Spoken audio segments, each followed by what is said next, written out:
박갑재 대표는 윤석열 대통령이 보수의 요건 중 어느 하나도 갖추지 못했다며 보수가 아니라고 지적했습니다. 무능한 통치자는 만참을 해도 모자랄 역사의 범죄자다. 7년 전쟁이란 임진왜란을 다룬 소설 김승한 선생이 한 이야기입니다. 만참이란 말은 만 번 목을 베도 모자란다는 겁니다. 무능한 통치자 때문에 얼마나 많은 사람들이 죽었습니까? 우리 역사에서.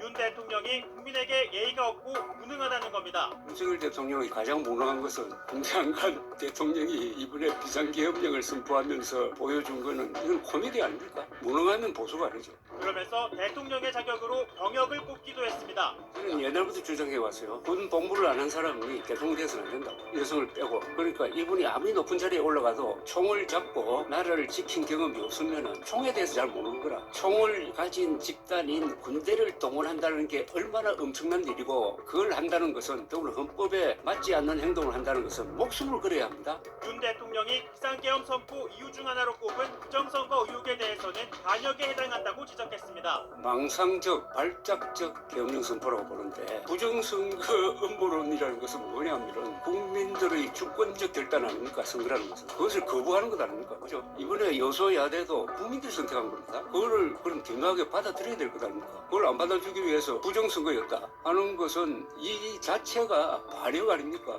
또 12월 3일로 잡은 건 김건희 여사를 보호하기 위한 차원이라고 주장했습니다. 12월 10일에 김건희 여사 특검 법안 표결이 예정돼 있었지 않습니까? 그때 한동훈 세력이 거기에 가담한다는 이야기가 나왔잖아요. 그걸 막기 위한, 그러니까 김건희 여사 보호용 예방적 공격 차원의 계엄령 선포였다 하는 설이 난 상당히 근거가 있다고 봅니다. 부정선거가 있다는 망상까지 겹쳐가지고 망상적, 어떻게 보면 코미디 같은, 코미디 아닙니까 이게? 딱 영화로 만들면 되는 거예요. 그런데 이 코미디나 희극이라는 것은 끝까지 가면 이게 비극이 됩니다. 그러면서 윤 대통령에게 쓴소리하지 못하고 사태를 방관한 국민의힘도 책임으로부터 자유로울 수 없다고 지적했습니다. 지금까지 윤석열 대통령 등장한 다음에 국민의힘이 한 걸 보면 윤석열 대통령이 잘못하는 걸 견제할 생각은 한 번도 안 하고 계속 박수를 쳤잖아요. 최근까지도 비상계엄령 사태에 대한 무슨 입장을 검토하고 있겠답니다. 검토. 내란죄 수사가 들어가는데 이걸 사과해야 하느냐, 이걸 옹호해야 하느냐를 결정하지 못하고 있는 정당이면 그게 죽은 정당 아닙니까?